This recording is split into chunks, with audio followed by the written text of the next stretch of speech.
आगाज अच्छा तो अंजाम अच्छा। पहली गेंद पर छक्का के पत्तों की तरह मुश्किल ही नहीं नामुमकिन नजर आता है।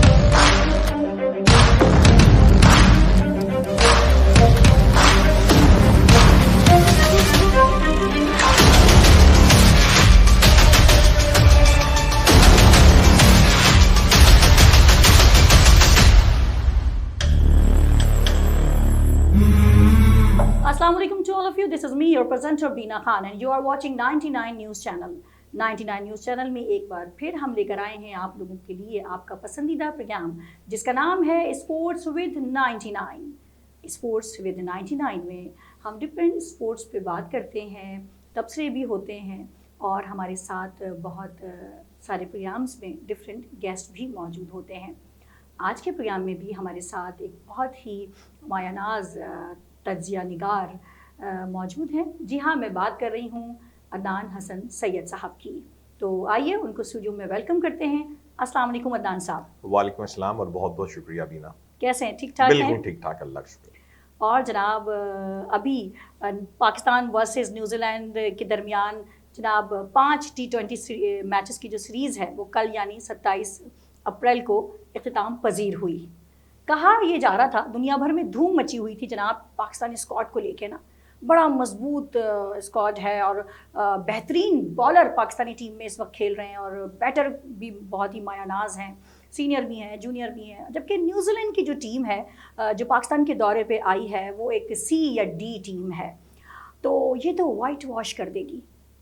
लेकिन अब जब 5 मैचेस की T20 सीरीज इख्तिताम पजीर हुई है तो क्या वाकई अदनान साहब ऐसा लगता है कि न्यूजीलैंड की C या D टीम ने पाकिस्तान के साथ ये 5 T20 मैचेस खेले हैं? क्या कहते हैं आप?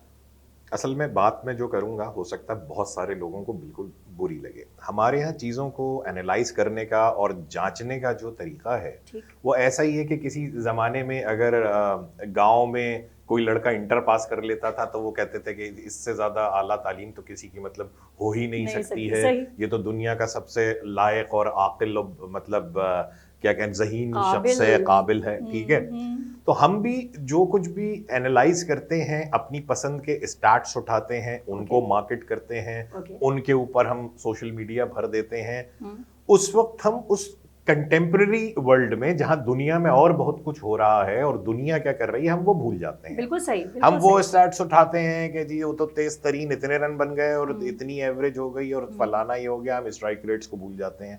हम ये भूल जाते हैं कि अच्छा जी जो आप जिन खिलाड़ियों के साथ आप मिसालें दे रहे हैं उनकी टीमों का इंटरनेशनल क्रिकेट में रिकॉर्ड क्या है, उनकी जीत का तनासुब क्या है। बिल्कुल ठीक है, ये सारी बातें हम भूल जाते हैं। तो यही अभी इस सीरीज के हवाले से भी यही हुआ कि हम अपने एक बबल में कैद हैं।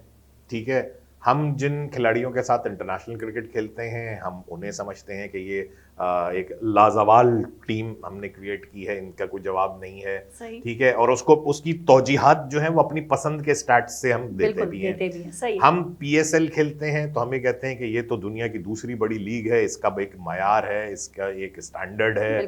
तो वक्त ये साबित करता जा रहा है कि आपके PSL के जो चैंपियन खिलाड़ी हैं, जो आपकी PSL में जिनकी परफॉर्मेंसेस बहुत ज्यादा आउटस्टैंडिंग रहती हैं, वो आपको इंटरनेशनल सतह पे आकर डिलीवर नहीं कर पाते या फौरी डिलीवर नहीं कर पाते। सही। हैविंग सेड दैट, हम यही चीज देखते रहते हैं कि हमारे खिलाड़ी, हमारे सुपरस्टार। अब क्या आपको ये पता है कि जो न्यूजीलैंड की दूसरे दर्जे की टीम आएगी तो क्या उसमें इतनी सकत है, क्या उसमें उसकी इतनी कैपेसिटी है, वो खिलाड़ी जो हैं वो कितने हंगरी हैं परफॉर्म करने के लिए अपने मुल्क के लिए, अपने मुल्क में उनकी अप्रोच क्या है, किस तरह से उनका जो है जो अपना स्टैंडर्ड मेंटेन करते हैं वो वाइट बॉल क्रिकेट में, ये तो हमें पता ही नहीं है। वो तो जब आके और परफॉर्म करते हैं और आपके बॉलर्स को उनका ओपनर जो है वो पिटाई करना शुरू करता है और आप उनके बॉलर्स के आगे जो है वो नाकाम होने शुरू होते हैं, तब आपको पता चलता है कि अच्छा इनके यहाँ तो जो इतने छोटे से मुल्क में इतने छोटे से पूल ऑफ प्लेयर्स में भी टैलेंट कूट कूट के भरा हुआ है। ये तो आपको जब वो आ जाते हैं तो आपको पता चलता है। अभी मैं आपको मिसाल दूं, ये तो न्यूजीलैंड है, न्यूजीलैंड तो पुरानी टीम है, न्यूजीलैंड तो टाइटल्स जीती हुई टीम है। अभी वेस्ट इंडीज ए से सीरीज खेल रही है नेपाल की टीम, T20 सीरीज। जी जी। उसमें 204 का टारगेट जो है उन्होंने चेस कर लिया है। तो कल को नेपाल की टीम आपके सामने आके खड़ी होगी अगर एशिया कप में या वर्ल्ड कप में, तो आप क्या हैरान हो जाएंगे कि अरे ये तो नेपाल की टीम थी, इसे तो बिल्कुल जो है वो हमारे सामने खुद लेट जाना चाहिए था कि लीजिए हम तो हार गए। और हमारे पास तो शाहीन आफरीदी भी हैं, रिजवान भी हैं, बाबर आजम भी हैं, इफ्तिखार भी हैं। हमारे सामने तो नेपाल को जो है वो बगैर खेले हार मान लेनी चाहिए। ये क्या हुआ कि इन्होंने 200 रन बना लिए? भाई सबसे बड़ी चीज ये है, देखें दुनिया में क्या हो रहा है, दुनिया का स्टैंडर्ड कहां जा रहा है, स्ट्राइक रेट्स में कहां जा रहा है, आपके बॉलिंग में वेरिएशंस जो हैं वो क्या हो रही हैं। सिर्फ अपने बबल में आप कैद रहेंगे तो यही होगा कि सीरीज से पहले आप कुछ समझ रहे होंगे और सीरीज आपको शॉक देके चली जाएगी। बिल्कुल। और मुझे लगता है कि न्यूजीलैंड ने जो पहला मतलब दूसरा पहला मैच तो बारिश की, और मैं कह रही हूँ ये भी कुदरत ने एक हेल्प ही की, क्योंकि अगर बारिश ना होती तो ये जो 2-2 से बराबर हो गया है, ये बहुत पॉसिबिलिटी थी कि कुछ ऐसा हो जाता कि हम मुंह दिखाने लायक ना रहते। नहीं, हाइंडसाइट में अगर हम देखते हैं तो शायद पहला मैच और आखिरी मैच जो है ना वो पाकिस्तान ने शायद सिर्फ अपनी बेस्ट पॉसिबल 11 के साथ खेला है। सही, ठीक है। ये भी लास्ट में भी आप ये कह सकते हैं कि अच्छा चले रिजवान उसमें नहीं थे या नसीम शाह जो है वो नहीं खेल रहे थे, तो वो एक आध खिलाड़ी के ऊपर आप कर सकते हैं बात, लेकिन बेस्ट 11 जो है अपनी के जिसमें आपके बॉलर्स भी अच्छे खेल रहे हैं, इमाद और शादाब भी एक टीम में खेल रहे हैं, आमिर और शाहीन भी एक टीम में खेल रहे हैं, ये वाले कॉम्बिनेशंस जो हैं ये आपको सिर्फ पहले और तो मुझे नहीं पता कि पहला मैच जो 2 बॉल तक महदूद हो गया शायद उसमें पाकिस्तान जो है वो कामयाबी हासिल कर लेता, जैसे कि दूसरा उस वक्त तक न्यूजीलैंड सेट नहीं हुआ था, एडजस्ट नहीं हुआ था। यही पे आ रही थी कि पहला एडजस्ट नहीं हुआ था, बिल्कुल बारिश की नजर हुआ, और दूसरा मैच जो था वो न्यूजीलैंड जो है वो हारा था। और मुझे लग रहा है यही आपकी बात को मैं सेकंड करूंगी कि शायद उस वक्त न्यूजीलैंड अंदर से कॉन्फिडेंट नहीं था उनकी टीम, क्योंकि वो भी तो दुनिया को सुनती हुई आ रही थी ना, स्क्वाड है, क्या खेल रहे हैं वो। मतलब दूसरा मैच भी मुझे नहीं लगता कि वो उस वक्त उन्होंने शायद अपना कॉन्फिडेंस चेक किया, उन्हें लग रहा था हम तो एक बहुत बड़ी टीम के सामने जा रहे हैं। लेकिन मुझे ये लगता है कि उन पे भी एक मैच के खत्म होते होते तक मतलब कौन कितने पानी में पता चल गया था। बातें समझ में आ जाती हैं। अब आप कभी जो है आप अपने खिलाड़ियों की फिटनेस के वजह से अनअवेलेबिलिटी को एक्सक्यूज बनाते हैं, कभी आप एक्सपेरिमेंटेशन को एक्सक्यूज बनाते हैं, तो कहीं ना कहीं तो आप अपनी बेस्ट 11 के साथ खेल ही रहे होते हैं ना। अगर उस वक्त भी आप कामयाबी हासिल नहीं करते, जो पाकिस्तान ने पिछले 5-6 साल में जो मतलब मेरे ख्याल में जिस चीज में कमाल हासिल किया है दुनिया में सबसे ज्यादा, वो एक्सक्यूजेस पेश करने में है। सही, ठीक है, कोई भी कोच हो, कोई भी कप्तान हो, उसको ये कहना आ गया मैच के बाद प्रेस कॉन्फ्रेंसेस में कि जी हमारी हार की वजह ये है, हम तजर्बात कर रहे हैं, हम ये नहीं कर पा रहे, हम 15 रन कम रह गए, हम ये रह गए, हम वो रह गए। मतलब ये चीजें जो है ना कि मीडिया को आपने कैसे मुतमईन करना है, ये इस पे खूब काम हो रहा है और इसमें भी फेल हो रहे हैं, फेल इसमें भी हो रहे हैं, लान-तान तो हो रही है। अटेम्प्ट ये करने लगे हैं, वो जो इंटेंट की बात है ना, उस इंटेंट में बहुत एग्रेसिव हो गई है पाकिस्तान टीम की मैनेजमेंट कि आप मीडिया को आड़े हाथों लें, लेकिन असली इंटेंट जो है वो बस। अच्छा अदनान साहब, साइम अयूब, उस्मान खान, एक तो इतने सारे ओपनर खेल रहे हैं जी, ठीक है, 4 तो ओपनर खेलते हैं, इसमें लेकिन हम बाद में बात करते हैं ना। मेरा सवाल ये है, साइम अयूब और उस्मान खान PSL के हीरोज, ठीक है, इसीलिए लिया था ना, PSL की बेस पे इनको लिया, शामिल किया, दोनों परफॉर्म नहीं कर पाए 5 T20 में। मतलब एक तो बारिश की नजर हुआ 4 में, आप इसको कैसे देखते हैं?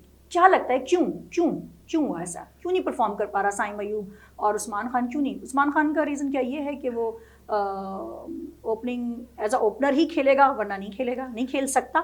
एक बहुत बड़ा फैक्टर इस वक्त जो है हमारे यहाँ बदकिस्मती से वो T20 क्रिकेट में यही हो गया है बैटिंग में कि आपको वो 6 ओवर जिसमें फील्डर्स दायरे से बाहर नहीं होते, उनका फायदा उठाने वाले बहुत से खिलाड़ी हैं और फायदा उठाने के लिए बेचैन नजर आने वाले भी बहुत से खिलाड़ी हैं। ठीक है।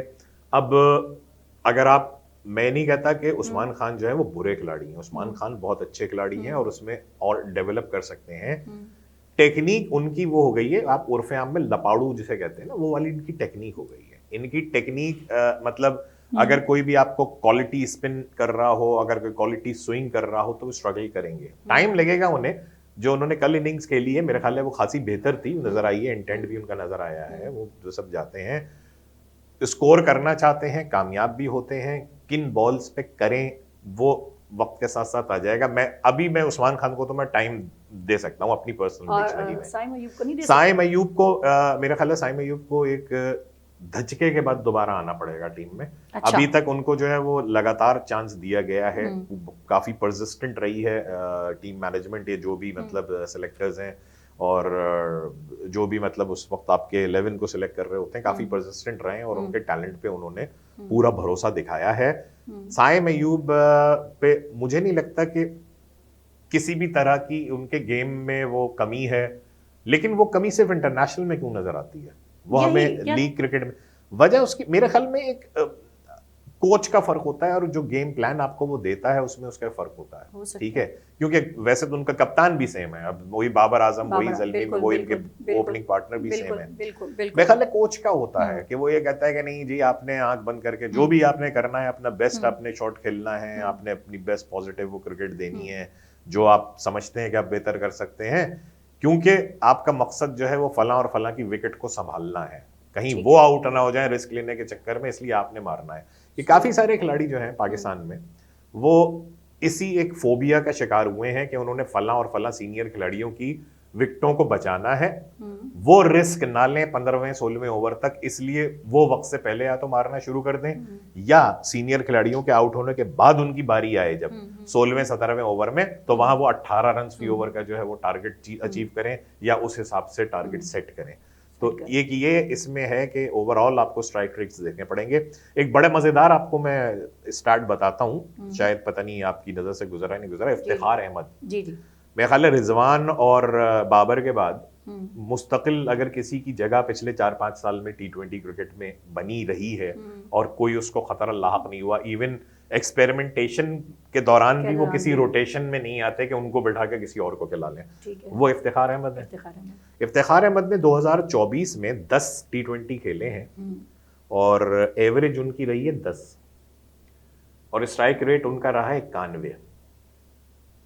तो अगर आप इस स्ट्राइक रेट से और इस एवरेज के साथ टीम में मुसलसल खेल रहे हैं तो आप अपने से ऊपर आने वाले खिलाड़ियों पे और अपने से बाद आने वाले खिलाड़ियों पे बोझ है। आपके जिम्मे एक रोल है, आपको मुझे नहीं पता कि उनको 6, 7, 8वें नंबर पे खिलाने का क्या मकसद है, ठीक है, यही पहले आसिफ अली के साथ किया जाता था। भाई अगर वो इनिंग्स कॉन्स्टिट्यूट करके खेलते हैं, पहले उनको सेट होने के लिए टाइम चाहिए होता है, तो उनको आप पहले भेजें, पहले जल्दी भेजें, बिल्कुल ठीक है। अगर उनका रोल ये है कि वो 7वें नंबर पर आके हिटिंग करें तो फिर वो हिटिंग करें। बात यह कि उन्हें आप 20 बॉल दे दें तो भी 20 रन बनाएंगे, अगर आप उनको 10 बॉल दे दें तो भी 20 रन बनाएंगे, उनको 5 बॉल दे दें, वो एक मतलब वही 10, 11, 12, 13, इससे ज्यादा के मतलब खिलाड़ी रहे नहीं है। तो ये एक मिसाल दे रहा हूं मैं। तो बहुत सारे ऐसे खिलाड़ी हैं जो बगैर परफॉर्म किए हुए थोड़ा सा प्रेशर डालते हैं साइम अयूब और उस्मान जैसे लड़कों पे कि जो नए आते हैं और एक अपने साथ रेपुटेशन लेके आते हैं और अप टू द रेपुटेशन उन्हें चलना पड़ता है, उस चक्कर में आउट हो जाता है, उनको देखते हुए एडजस्ट होना पड़ता है। अच्छा, कल का जो मैच था 5th T20 मैच, उसमें 8 बॉलर्स को इस्तेमाल किया गया, ठीक है, बॉलर्स की कोई कमी नहीं है, लेकिन एक चीज़ जो बहुत पुरानी प्रॉब्लम है इवन के वो मैंने इस 5 T20 में भी महसूस की, और वो ये थी इतने बेहतरीन बॉलर हैं और इतने सारे हैं माशाल्लाह, बॉलर्स की एक लंबी लाइन है, लिस्ट है, लेकिन जब बॉलर्स पे पड़ता है कोई भी मैच, जब अभी के पहले ऐसा नहीं होता था माजी में, वसीम वकार, उसके मैं अभी की करंट एरा की बात कर रही हूँ कि अब जब बैटर फेल हो जाते हैं और सारी कहानी आके पड़ती है बॉलर्स के कंधों पे कि भाई तुम मैच जितवाओ, तब भी ये लोग नहीं चलते। अगर कल शाहीन शाह आफरीदी नहीं चलता, आपको लगता है कि न्यूजीलैंड हार जाता या पाकिस्तान जीत जाता? मसला यह है कि आपने पिछले 2 वर्ल्ड कप जो हैं वो हारे ही इसीलिए हैं उन मैचों की वजह से, सेमीफाइनल और फाइनल, जिसमें शाहीन आफरीदी नहीं चले या पिट गए, फॉर्म में नहीं थे, बिल्कुल नहीं थे, तो वो उनका चलना जरूरी है ऑब्वियसली। बाकी रही बात कि भाई आप 8 बॉलर खिला रहे हैं और आप, इसका मतलब तो ये है कि आप किसी बॉलर पे भी आप भरोसा नहीं कर रहे हैं। ये एक कैप्टनसी का मतलब थोड़ा सा मैं समझता हूँ कि फुकदान है बाबर की, कि अगर किसी भी बॉलर को कहाँ वो इफेक्टिव हो सकता है ये इस्तेमाल करना, तो मतलब ऐसे उसका कप्तान का काम है ना। तो हमने माजी में भी देखा है कि वो भूल गए कि एक स्पिनर से उनको जो है ओवर स्पिनर से शुरू में करवा लेना चाहिए। Nawaz ended up bowling the 20th over twice, जिसमें से एक इंडिया के खिलाफ अहम मैच जो है वो इसी वजह से हम हारे, क्योंकि वो 15-16 रन जो 17 रन जो थे, अगर कोई होता फास्ट बॉलर तो वो डिफेंड कर लेता था, और नवाज अगर अपना वो ओवर पहले कर जाते ज्यादा से ज्यादा 10 रन पड़ जाते उस पर। वो हम हारे इसलिए कि कैलकुलेशन में इनकी कमी होती है। बिल्कुल बिल्कुल ऐसा ही है। और मुझे यही लगता है कि पाकिस्तानी क्रिकेट टीम में काबिलियत की कोई कमी नहीं, चाहे हम बैटर की बात करें, बॉलर्स की बात करें, सब हमारे पास बड़े टैलेंटेड लड़के मौजूद हैं। मुझे लगता है प्लानिंग की कमी है, मुझे लगता है स्टडी की कमी है कि किसको कैसे खेलना है, किसको कब खेलना है, किसको कहाँ खेलना है। मुझे यही सब, मतलब प्लानिंग और टीम वर्क, टीम मैनेजमेंट, मुझे यही सब कुछ लैकिंग नज़र आ रही है। मेरी छोटी अदना सा जो ऑब्जर्वेशन है। मेरे हिसाब से आपके पास टीम है, टैलेंट की कोई कमी नहीं। बिल्कुल ठीक है? यही। अब बात वही है कि कौन आदमी क्या क्या कर सकता है। जरा सी इसमें बेहतरी कल के मैच में ये नजर आई है कि साइम अयूब से इन्होंने मतलब 5 तो नहीं, खैर पहले के 3 मैचों में इन्होंने बॉलिंग नहीं करवाई, जबकि जल्मी में ये मुस्तकिल पीएसएल में बॉलिंग करवा रहे थे खुद बाबर आजम। अब वो जब इन पूरे के पूरे वो कुट रहे हैं आपके बॉलर्स, वो बेतहाशा मारे जा रहे हैं उनके बैट्समैन, उस वक्त भी आप अगर अपने इस पार्टनरशिप ब्रेकर को लेकर नहीं आएंगे, आप उस वक्त भी उसको ट्राई नहीं करते हैं। दिमाग में अगर आप ये सोच के आ गए कि आज मैंने 5 बॉलर करने तो 5 बॉलर करेंगे, अगर आप ये सोच के आ रहे हैं कि आज मैं 8 से करवाऊंगा तो आप 8 ही कर रहे हैं। चाहे वो 5 रन दे के गया है साइम अयूब, उससे आप अगला ओवर नहीं करा रहे, अगला ओवर आप उससे करवा रहे हैं जो पहले ओवर में 14 रन दे के गया है। ये सारी बातें मतलब कौन समझाने के लिए? मिसमैनेजमेंट है ना, और प्लानिंग का फुकदान है। मतलब ये ऐसी प्लानिंग नहीं होती, हमसे ज्यादा ये लोग बेहतर जानते हैं क्योंकि इनके पास एक्सपीरियंस है। हम तो देखकर बात कर रहे हैं, वो तो ग्राउंड में मौजूद होते हैं। लास्ट क्वेश्चन, मैं एक बात आपके लास्ट क्वेश्चन से पहले करना चाहूंगा। ये सारी की सारी वजह जो है ना, वजह ये कि हम इस वक्त पर्सनल ब्रिलियंस पे और पर्सनल माइलस्टोन्स को ज्यादा हाईलाइट करने लगे हैं। अगर जावेद मियांदाद की 92 के वर्ल्ड कप में एवरेज 50 थी, अगर पाकिस्तान फाइनल हार जाता कोई जावेद मियांदाद का नाम भी नहीं लेता, कोई उनको पूछता भी नहीं। जावेद मियांदाद ने सेंचुरी बनाई है ऑस्ट्रेलिया कप के उस फाइनल में शारजा में, जिसमें उन्होंने आखिरी बॉल पे छक्का लगाया था। वो छक्का भी लगा देते और सेंचुरी भी कर लेते, अगर पाकिस्तान जीतता नहीं तो कोई आज जावेद मियांदाद का नाम भी नहीं लेता। ऐसा ही आप कुछ भी करते रहे, एक टीम गेम में अल्टीमेट गोल आपका जो है वो जीतना है। आप जीत के कॉलम में जितना इजाफा करेंगे, ये फास्टेस्ट 3000 रन और फास्टेस्ट ये और ये averages, they count to nothing. जी, अब आप आखिरी क्वेश्चन मेरा अदनान साहब के रमीज राजा साहब का मैं इंटरव्यू देख रही थी कल के मैच के बाद। रमीज राजा साहब का ये सोच है, बहुत बड़ा नाम रमीज राजा हमारे, वो कहते हैं कि चूंकि T20 वर्ल्ड कप बहुत ही करीब, समझे बस आ ही गया, सर पर ही है, बहुत ही करीब है, एक्सपेरिमेंट बहुत हो चुके हैं, मेरे ख्याल से अब कुछ रिजल्ट आना चाहिए। तो रमीज राजा ये कहते हैं कि जो ओपनिंग है वो बाबर और मोहम्मद रिजवान को ही, उनसे ही करवानी चाहिए। वो एक्सपीरियंस है और अब कोई एक्सपेरिमेंट ओपनिंग में नहीं होना चाहिए। As a opener Babar Azam और मोहम्मद रिजवान को ग्राउंड में आना चाहिए। इस पे आप क्या समझते हैं? उनके ख्याल से एग्री करेंगे आप? देखें, रमीज के बारे में तो मतलब यही कह सकता हूं मैं कि वो जिस वक्त जहां खड़े होते हैं उस हिसाब से बात कर लेते हैं। जब वो चेयरमैन थे तो मतलब ऐसा ही है कि मैं इस वक्त शलवार कमीज पहने हुए हूं तो मैं कहूंगा देखें जी, शलवार कमीज बहुत अच्छा लिबास होता है जब आप कहीं स्क्रीन प्रेजेंस के लिए जा रहे हो, और अगर मैं सूट पहन के आऊं तो मैं कहूंगा कि जी मैं तो सूट इसलिए पहनता हूं क्योंकि सूट बेहतरीन होता है। तो बात वही है कि एक जमाने में रमीज जो हैं उनको छक्के लगाने वाले उस पर वो आशिकवारी हो जाते थे कि आसिफ अली वाह, मतलब एक मैच में एक छक्का लगा के आउट हो जाए, लेकिन क्या प्लेयर है। अब वो कह रहे थे, मैं अभी सोशल मीडिया पे देख रहा था कि हम ऑब्सेस्ड हैं छक्के लगाने से और हम एवरेजेस पे काम नहीं करते। तो मैं तो ये बात समझने से कासिर हूँ उनकी। और दूसरी बात वही है कि बाबर और रिजवान जो है वो तो पिछले 4-5 साल से ओपनर हैं आपके। तो इस दौरान आप माशाल्लाह से 2 T20 वर्ल्ड कप, एक 50 ओवर वर्ल्ड कप, 50 ओवर में तो चलें दोनों ओपनर नहीं है, लेकिन अगर खाली T20 की बात करते हैं, एक एशिया कप और 2 T20 वर्ल्ड कप तो आप हार चुके हैं, और उसके अलावा मतलब आप सीरीज भी हार चुके हैं या हारते हारते, तो क्या पड़ जाता है इसमें? पर बात वही है कि आपके पास मिडिल ऑर्डर नहीं है, और अगर मिडिल ऑर्डर नहीं है तब आप उस हिसाब से नहीं खेल सकते आपके ओपनर कि हम कंसोलिडेट करेंगे, हम तो एंकरिंग करेंगे। अगर यही चीज जो है वो आपके ये जो सेकंड लास्ट वनडे था, जो T20 था भी ऑस्ट्रेलिया का, इनकी भी 3 विकेटें पावर प्ले में या उसके आसपास गिरी हुई थी ना, इसके बावजूद वो तो 7वें ओवर के बाद भी मारते रहे और अल्टीमेटली 4 रन से वो जीते। ये इंटेंट का फर्क होता है। आपने एक स्टैंडर्ड बना दिया है कि नहीं, हम तो जी कंसोलिडेट करेंगे, हम एंकरिंग करेंगे, चाहे वो वर्क कर रही हो या ना कर रही हो, एवरेज तो बन रही है मेरी। सही बात है, एवरेज तो मेरी मेंटेन हो रही है ना। पाकिस्तान के आगे जीत लगे या हार लगे, मैं तो अंधों में काना राजा बना हुआ हूँ। तो यही अंधों में काना राजा जो है उसको रमीज राजा ही मेरा ख्याल है सपोर्ट कर सकता है। तो आप किससे ओपनिंग करवाएंगे? देखिए, मैं तो अभी 2 सीरीज हैं, एक्सपेरिमेंटेशन करवाने में मतलब कोई हर्ज नहीं है। अगर कोई आदमी नीचे फंस के खेल रहा है उस्मान खान जैसा, उससे ओपनिंग कराने में कोई हर्ज नहीं है। हाँ, मेरे हिसाब से मैं तो इवन नहीं, देखें बाबर और रिजवान में से एक आदमी ओपन कर ले उसमें कोई इशू नहीं है। अच्छा, साइम को नीचे लाएं? साइम आई डोंट नो कि अगर ये आगे वाली देखें आगे वाली 2 सीरीज में अगर साइम मुस्तकिल नाकाम हो गए तो फिर उनकी जगह खतरे में पड़ेगी। वो खेल रहे हैं तो ओपनर के अलावा वो कहीं नहीं खेल सकते, ठीक है। आई वुड इवन ट्राई फखर जमान, क्योंकि फखर जमान एक नेचुरल ओपनर है और फखर जमान ने अपने सारा कैरियर जो है वो कामयाबियां एज एन ओपनर ही समेटी हैं।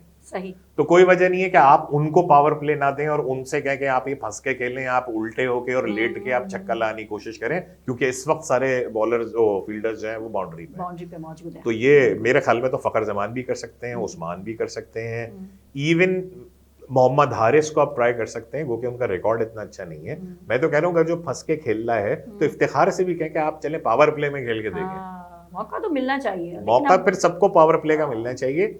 बट बाबर और रिजवान का एक साथ टॉप 3 में होना आपको नहीं लगता? मेरे ख्याल में ये फिर प्रॉब्लम वही का वही रहेगा। We don't have many solutions because आपके ग्रुप में आयरलैंड है और आयरलैंड से ही आप सीरीज भी खेल रहे हैं। जब आयरलैंड आपसे सीरीज में चाहे जीते या हारे, उसको पता होगा वर्ल्ड कप में आपके खिलाफ क्या करना है। एग्जैक्टली। आयरलैंड से आप हारे, एग्री।